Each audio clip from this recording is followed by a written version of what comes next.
Sungguh hanya Engkau yang layak diagungkan, dimuliakan, dan ditinggikan. Yesus Kristus, Raja di atas segala raja, Tuhan di atas segala Tuhan, Allah penjaga Israel, Tuhan Allah yang menjaga, melindungi kami semua. Mari kita berdoa bersama-sama, ulangi seperti apa yang saya ucapkan. Bapa kami yang ada di dalam surga, dikuduskanlah namamu, datanglah kerajaanmu, jadilah kehendakmu di bumi ini seperti di dalam surga. Bapa yang baik, berikanlah kami pada hari ini rezeki yang menjadi bagian kami secukupnya, cukup untuk memberikan pinjaman kepada banyak bangsa, sedangkan kami sendiri tidak punya pinjaman, cukup untuk menjadi saksi Tuhan, mulai dari Yerusalem, Yudea, Samaria, sampai ke ujung-ujung bumi. Cukup untuk menjadikan semua bangsa murid Kristus dan membaptis mereka dalam nama Yesus. Terima kasih Bapa untuk rezeki yang secukupnya, dan ampunilah dosa-dosa kami, ampunilah kesalahan kami, seperti kami pun mengampuni orang-orang yang bersalah kepada kami. Dan janganlah masukkan kami ini ke dalam pencobaan, tetapi bebaskanlah kami dari segala yang jahat. Sebab Engkaulah yang empunya kerajaan, kuasa, dan kemuliaan sampai selama-lamanya. Dalam nama Tuhan Yesus, kami sudah berdoa. Haleluya, haleluya. Mari Bapak Ibu sekalian, sekarang kita bersama-sama secara serempak dan serentak kita akan menggemakan Mazmur 91 dengan suara yang keras, dengan suara yang lantang dari tempat kita masing-masing. Alkitab berkata, mati dan hidup dikuasai oleh lidah. Siapa suka menggemakannya akan memakan buahnya. 2, 3. Mazmur 91. Orang yang duduk dalam lindungan yang maha tinggi dan bermalam dalam naungan yang maha kuasa akan berkata kepada Tuhan, tempat perlindunganku dan kubu pertahananku, Allahku yang kupercayai. Sungguh Tuhanlah yang akan melepaskan aku dari jerat penangkap burung dan dari penyakit sampar yang busuk. Dengan kepaknya Tuhan akan menudungi aku. Di bawah sayapnya aku akan berlindung. Kesetiaan Tuhan ialah perisai dan pagar tembok. Amin, amin, amin. Terjadi di dalam nama Tuhan Yesus. Aku tak usah takut terhadap kedahsyatan malam, terhadap panah yang terbang di waktu siang, terhadap penyakit sampar yang berjalan di dalam gelap, terhadap penyakit menular yang mengamuk di waktu petang. Walau 1.000 orang rebah di sisiku dan 10.000 di sebelah kananku, tetapi itu tidak akan menimpa aku. Aku hanya menontonnya dengan mataku sendiri dan melihat pembalasan terhadap orang-orang fasik. Sebab Tuhan ialah tempat perlindunganku, yang maha tinggi telah kubuat tempat perteduhanku. Amin, amin, amin. Terjadi, terjadi di dalam nama Tuhan Yesus.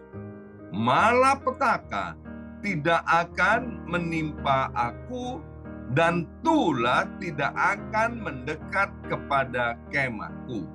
Sebab malaikat-malaikat Tuhan akan diperintahkan oleh Tuhan kepadaku untuk menjaga aku di segala jalanku.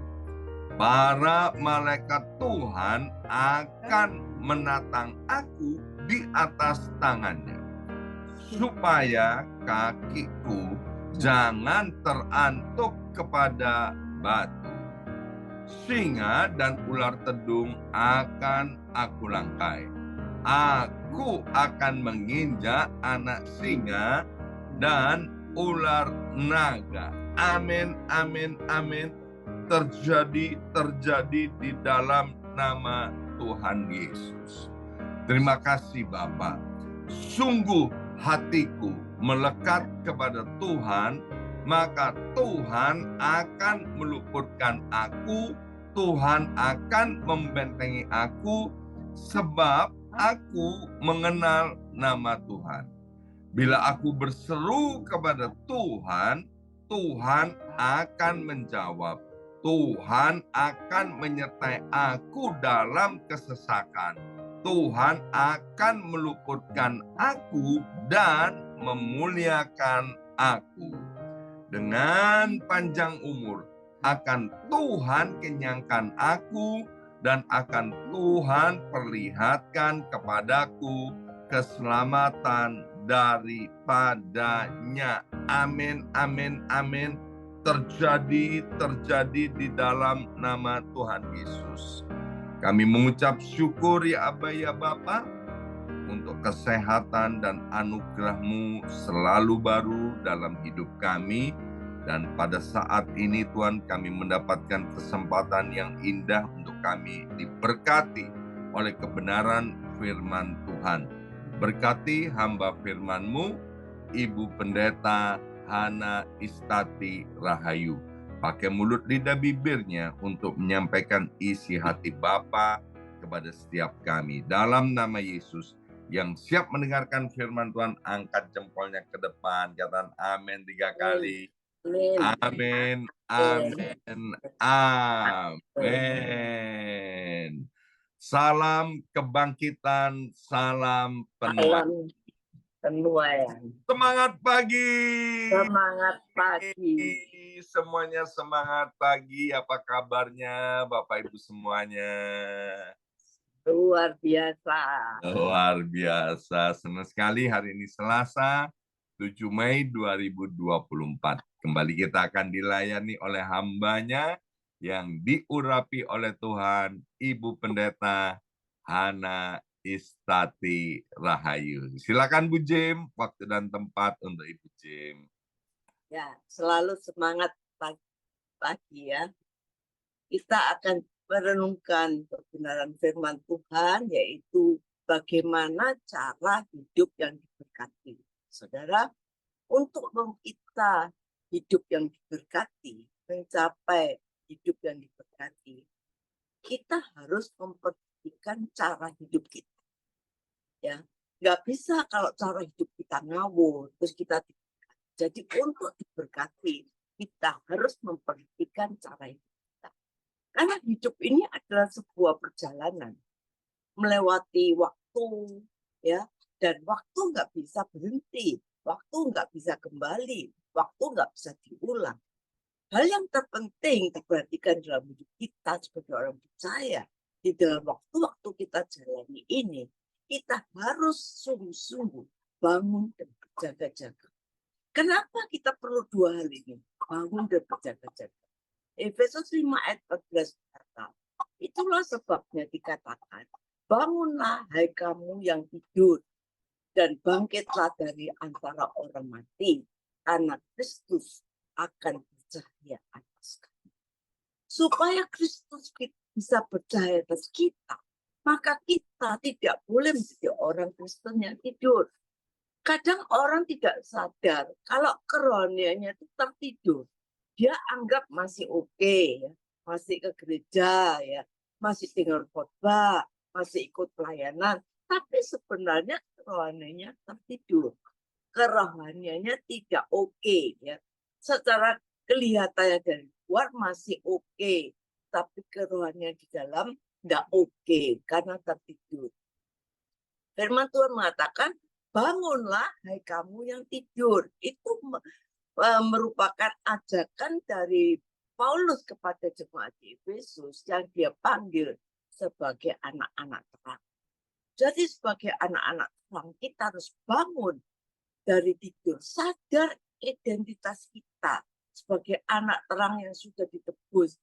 Ayo tinggalkan perbuatan lama yang mencintai dosa, hidup dalam keinginan daging, yang membinasakan dan membawa kepada kematian. Bangun dari kemalasan imanmu, bangun dari dosa dan kejahatanmu, bangkit dari kematian iman percayamu, sehingga Kristus bercahaya atasmu. Saudara, dikatakan tadi Efesus tidur. Ini berbicara mengenai kemalasan rohani.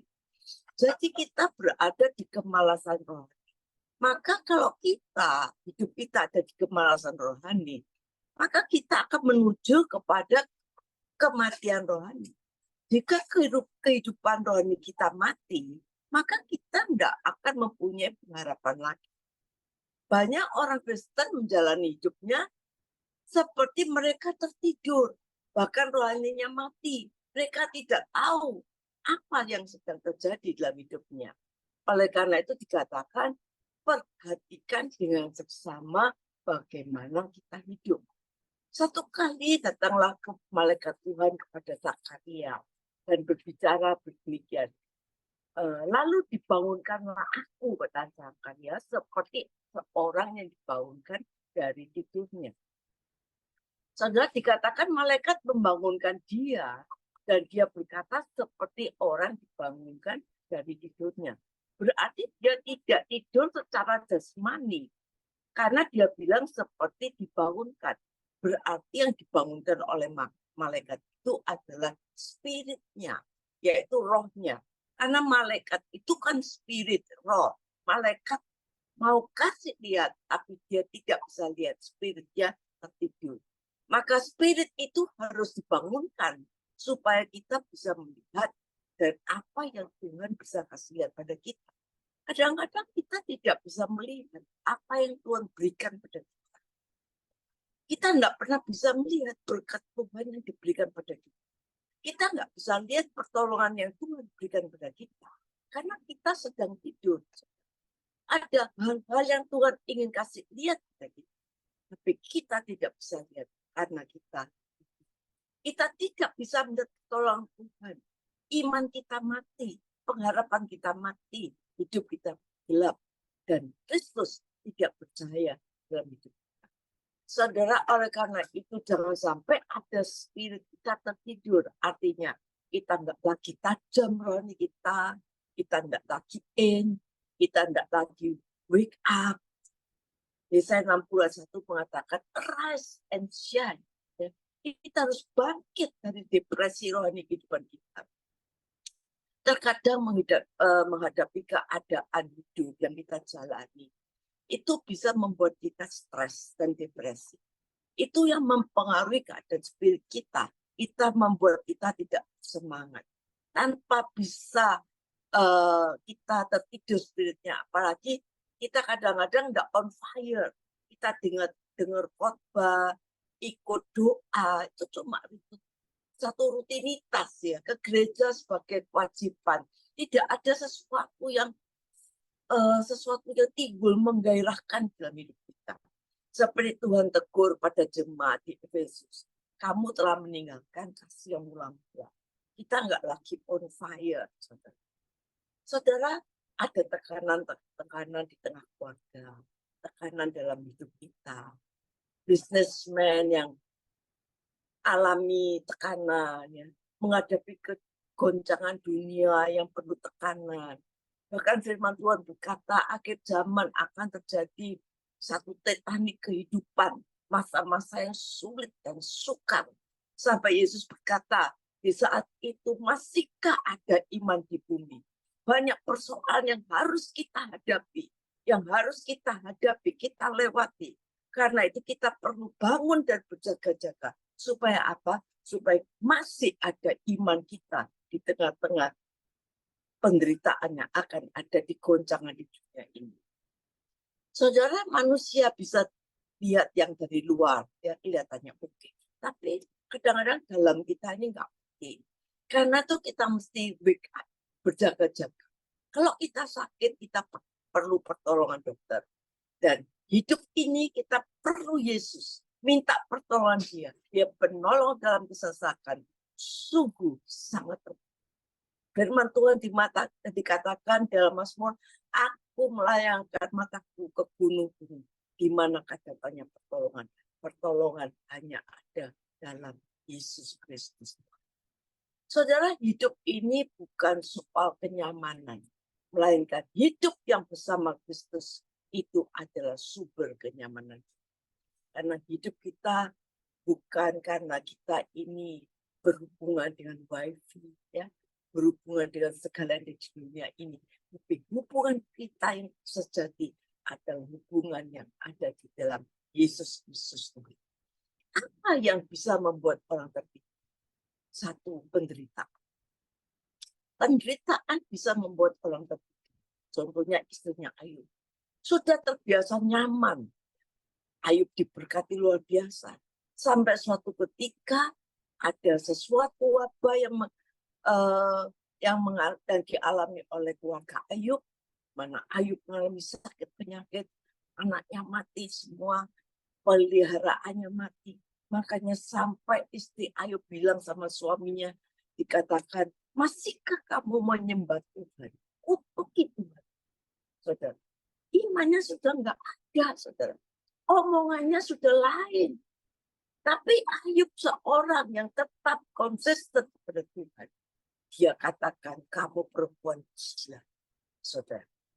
Penderitaan bisa membuat orang tertidur. Yang kedua, kenyamanan juga bisa membuat orang tertidur. Karena kenyamanan bikin orang masuk dalam zona nyaman. Comfort zone, contohnya juga Salomo, Simpson.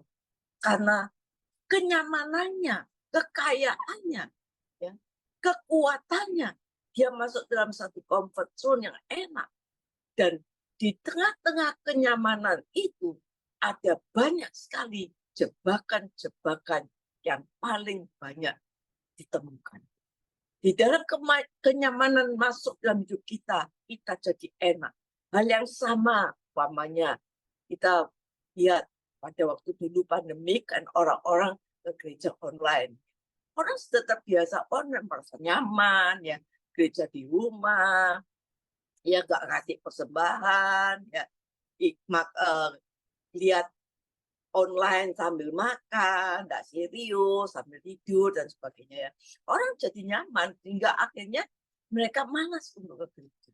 Saudara, kalau kita tertidur, kita nggak bisa menangkap pesan Tuhan yang menuntun hidup kita, yang membimbing kita untuk senantiasa kita ada di jalan yang benar.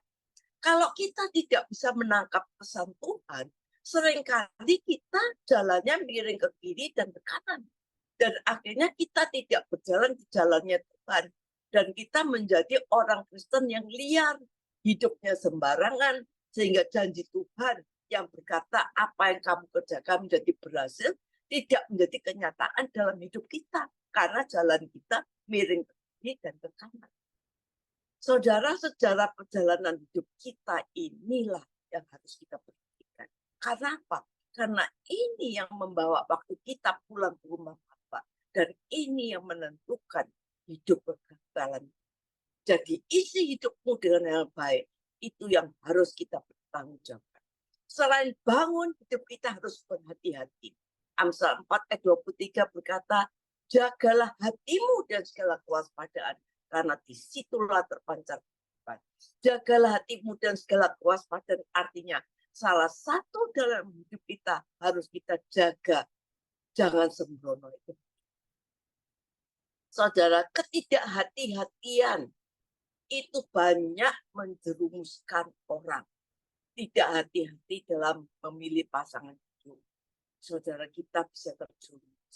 Tidak hati-hati memilih apa yang harus kita kerjakan juga dalam bekerja. Itu bisa membuat kita gagal. Tidak hati-hati dalam setiap perkataan yang kita ucapkan. Itu juga akan membuat kita fatal. Karena mati hidup dikuasai oleh lidah. Siapa suka mengemakannya akan memakan buahnya. Tidak hati-hati dengan apa yang kita lihat, yang kita dengar. Itu mempengaruhi iman kita.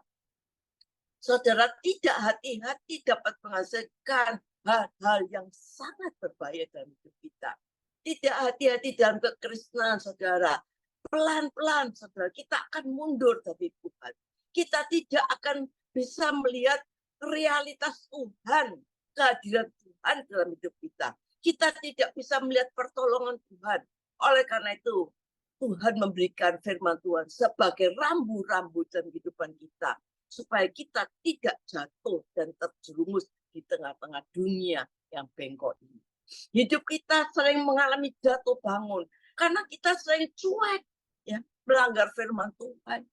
Kita sering tidak peduli akan firman. Kita sering masa bodoh. Tahu firman, tapi kita cuek dengan iman kita.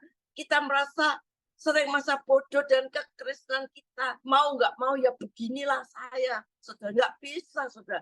Kita sering masa bodoh dan kerohanian kita. Ya sudah, inilah saya, mau diapakan. Saya memang orangnya begini, nggak bisa, saudara. Kita sering merasa masa bodoh dalam saat-saat teduh kita yang tidak kita perhatikan. Saudara, sehingga kita sering serba instan dalam mengambil keputusan. Kita sering instan di dalam mengambil keputusan. Saudara, banyak hal terjadi karena kita tidak hati-hati. Kita harus waspada. Jangan sembrono, jangan cuek.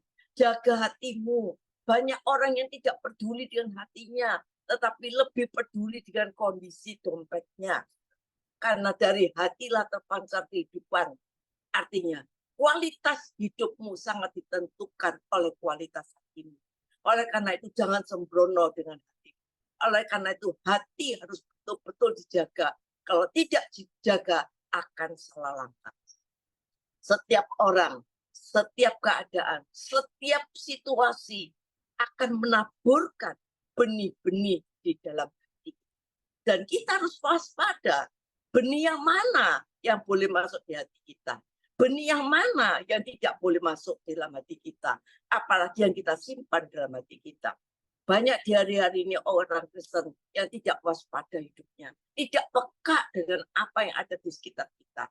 Baik di tengah keluarga, tempat kerja, gaya hidup di dunia ini. Enggak peka. Lewat sosial media kita anggap biasa dan kita tidak peka sehingga kita jadi sembrono. Saudara, jangan heran. Semua membawa pengaruh ke rohani kita sangat besar. Kita harus bangun dan berjaga-jaga. Kenapa orang Kristen tidak berhati-hati? Satu, karena tidak paham akan firman. Secara utuh, secara lengkap, secara benar seringkali kita cuek untuk dengar firman. Kita cuek merenungkan firman Tuhan. Kita cuek saat teduh, kita cuek akan kerohanian kita. Bagaimana kita bisa lihat? Dengan apa yang kita dengarkan, kita lihat. Kalau kita tidak bisa melihat dari sisi firman, akibatnya kita akan melihat dari sisi kenyataan. Kalau kita nggak punya firman, saudara, kita akan melihat segala sesuatu dengan sisi kenyataan. Dan ini berbahaya. Karena kenyataan ini akan menyeret kita. Dan akan menghancurkan iman kita. Menghancurkan percaya kita pada Tuhan. Karena kenyataan ini akan berbicara lebih keras. Tapi kalau firman berbicara lebih keras pada kita, maka saya percaya kita akan bangkit. Iman kita bertumbuh dan kita akan tidak melihat kenyataan. Tapi kita akan melihat firman Tuhan. Yakini firman Tuhan. Oleh karena itu, kita harus suka dengan firman Tuhan. Suka dengan pelayanan hidup baik. Tapi pertanyaannya, apakah kita suka dengan firman Tuhan? Ada banyak orang tertarik dengan pesan dari sebuah khotbah. Lebih dari firman Tuhan sendiri. Saudara harus tahu yang memerdekakan hidup kita dari segala sesuatu adalah firman Tuhan. memerdekakan dari sakit penyakit, memerdekakan dari segala belenggu, memerdekakan dari segala masalah kita adalah firman Tuhan. Oleh karena itu kita harus belajar, renungkan firman Tuhan, cinta akan firman Tuhan. Saudara, umatku binasa tanpa pengetahuan firman Tuhan. 2, nggak berhati-hati karena ingin cepat sukses dan cepat kaya. Banyak orang yang ingin cepat kaya, maka hidupnya nggak berhati-hati. Orang yang ingin cepat kaya bisa terjatuh dalam berbagai pencobaan. Karena apa? Mementingkan diri sendiri lebih daripada keinginan Tuhan. Yang ketiga, nggak bisa dinasihati. Saudara, ketika kita nggak bisa dinasihati, nggak pernah dengar, malah bilang, kamu tuh sok berani, nggak bisa dinasihati. Padahal itu pilihan saudara dan keputusan saudara. Pertempuran yang terjadi saat ini ada di dalam pikiran kita. The battle is in your mind. Karena itu Paulus berkata, barui akal budimu, barui cara pandangmu sesuai firman Tuhan. Saudara, kita percaya bahwa apapun yang terjadi di dunia ini adalah sungguh-sungguh adalah penyertaan Tuhan. Kita harus barui cara pandang kita sesuai firman Tuhan. Apa yang di dunia ini, opini dunia ini berikan belum tentu sesuai dengan firman Tuhan. Jangan dipercayai. Bacaan, tontonan yang kita baca, yang kita tonton bisa mempengaruhi pikiran kita. Oleh karena itu, perbarui pikiran kita. Saudara, kita percaya bahwa peperangan itu ada dalam pikiran kita. Kalau kita nggak ngerti, saudara, kita bisa saudara. Oleh karena itu, belajar firman Tuhan. Saudara, yang keempat kita lihat, sadar atau tidak sadar, hidup kita ini sangat tergantung dari gadget, saudara. Saudara, kita lihat ibadah online dari gadget, belanja dari gadget, berita-berita dari gadget, hiburan-hiburan, semua melalui gadget. Dan semakin kita memakai gadget yang lebih melebihi daripada kita merenungkan firman Tuhan, ini akan menghubungkan kita ke dunia maya. Dan setiap orang akan terinput dan masuk dalam ide-ide dunia. Saudara, segala ada di sosial media, masuk dalam pikiran kita, mengotori pikiran kita, menyeret kita, mengikat kita, bahkan menyesatkan kita. Saudara, kita lihat orang-orang sekarang bangun pagi, pertama yang diambil adalah gadget. Waktu kita untuk beribadah kepada Tuhan semakin lama semakin hilang. Semakin lama semakin hilang. Dan hati kita akan menjadi terjerumus dan tidak akan menjadi orang yang peka kepada firman Tuhan. Saudara, biarlah kita menjadi pelaku firman Tuhan. Dan sungguh-sungguh kita tidak akan melupakan firman Tuhan, merenungkan firman Tuhan siang dan malam. Saudara, ya apa saudara? Kalau kita lihat saat ini, tahun ini kita akan melihat ada banyak perubahan dalam hidup kita. Maka ada 3 hal saudara yang harus kita berhentikan. Kita harus berhenti membiarkan hati kita ini mengembara diisi oleh apa di dunia ini. Hawa nafsu dunia, masalah-masalah dunia, keadaan dunia. Jangan biarkan hatimu diisi dengan apa yang di dunia. Kedua, berhenti memungut sesuatu yang sudah Tuhan empaskan, yaitu manusia lama, yang sudah Tuhan ganti dengan manusia baru. Jangan dipungut kembali, ya. Kebiasaan yang lama, dosa yang lama, jangan dipungut kembali. Kita ini sudah ciptaan baru. Yang ketiga, berhenti menyimpan sampah dalam hatimu. Sampah amarah, kebencian. Kadang-kadang orang masukkan sampah dalam kehidupan kita. Kita nggak salah, kita disakiti, ya, kita dibenci, ya, dimasuki sampah dalam kehidupan kita. Tapi biar itu dilempar dari hidup kita, kita buang semuanya. Karena semakin sampah itu disimpan, semakin busuk. Nggak ada sampah itu yang disimpan dan menjadi wangi dan jadi baik. Semuanya akan menjadi busuk. Karena itu buang segala sampah-sampah yang masuk dalam hati kita. Maka kalau sampah-sampah itu masuk, kita pendam dalam hati kita, maka sesuatu yang baik yang dari Tuhan tidak pernah masuk dalam hidup kita, karena hati kita sudah penuh sampah. Jadi buang. sampah-sampah yang kotor, biarlah yang baik. Dan Tuhan berikan firman Tuhan masuk dalam hidup kita. Maka saya percaya firman Tuhan masuk dalam hidup kita. Kita lakukan, kita perhatikan, kita renungkan, ya, kita lakukan sesuai firman Tuhan. Maka saya percaya apa saja yang kamu kerjakan membuat kamu berhasil, dan saudara akan menjadi orang-orang yang punya semangat berkati Tuhan yang luar biasa. Saudara, penuaian adalah jadi bagian saudara. Amin. Saya akan berdoa untuk semua yang ada di Zoom pagi hari ini, yang mendengarkan firman Tuhan juga. Kami percaya Tuhan, biarlah firman yang sudah ditabur tidak kembali dengan sia-sia. Biarlah kita mau bangun hidup kita dengan sesuatu yang baik dan dari Tuhan. Kita percaya Tuhan, kita semua diberkati Tuhan, dipelihara Tuhan, karena firman Tuhan ada dalam kehidupan kita. Kita akan jaga hidup kita, saudara, tidak dengan hidup dengan sia-sia. Kita perhatikan cara hidup kita, maka semua daripada kita yang bekerja diberkati Tuhan, rumah tangga kita diberkati oleh Tuhan, yang sekolah diberkati oleh Tuhan. Terima kasih Bapak, dalam nama Yesus. Amin.